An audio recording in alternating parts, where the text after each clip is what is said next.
Hello and welcome to the Old Fliers. If you visit Glenelg Beach in Adelaide, you will see many reminders there of a local son, nicknamed Phoenix Boy, a handsome, blue-eyed, fair-haired chap called Charles James Melrose. Jimmy was born in 1913, son of a wealthy pastoral family. He was educated at St Peter's College and took his first flying lessons at Parafield while still at school, gaining his pilot's licence at the age of 19. Nothing remarkable in that, as many young men and women learn to fly at an early age. Not many, though, are able to buy their own plane, which Jimmy did. This was a VH-AJM Puss Moth, registered Uniform Quebec Oscar, and christened My Hildegard after his mother. Fewer still want to race from Australia to England, having just turned 21. This Jimmy did, reaching Croydon in the UK in 8 days and 9 hours, setting a record as the youngest and only solo flyer to complete the course. Jimmy's other plane, a faster Leopard Moth, could not have been made ready in time for the race. His uncle, Noel Billing, founder of the Supermarine Company, was a great help to this achievement. Whilst returning to Australia in November 1935 in his Percival Gull 4 Uniform Victor Hotel, Jimmy sighted Sir Charles Kingsford Smith's Lockheed Altair passing overhead in the night. This was to be the last sighting of Kingsford Smith, who went missing over the Bay of Bengal. When news broke of the missing Altair, Jimmy searched the area to no avail. Australia was at that time in the grip of the Great Depression, which didn't deter the Melrose family's support of his flying. Melrose could make a living from flying, so turned his mind to commencing an air taxi service, the likes of which were virtually non-existent in the mid-1930s in Australia.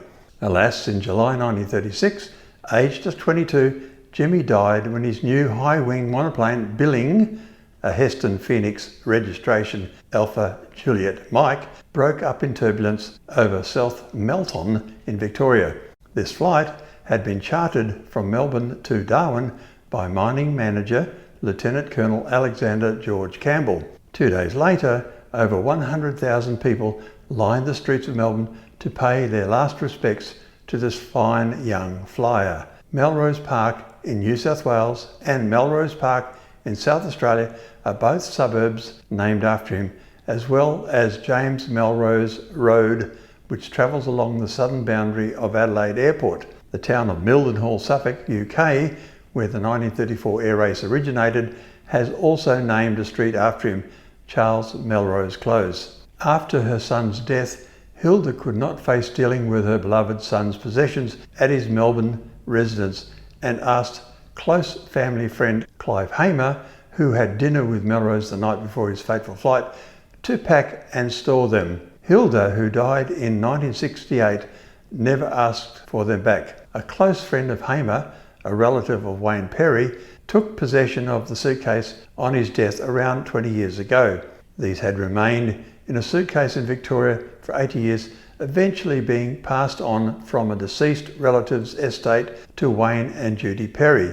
On opening the case, they had known nothing of the amazing feats of Charles James Melrose, who at 21 was the youngest and only solo flyer to finish the 1934 London to Melbourne air race. Among more than 30 historic items were Melrose's white leather flying helmet, Gosport speaking tubes, and a silver engraved cigarette case presented by King George V. The Perrys considered donating the memorabilia to a Victorian museum or offering them for sale, until an internet search found an Adelaide Advertiser article in South Australia Weekend, written for the centenary of Melrose's birth on September 13, 2013.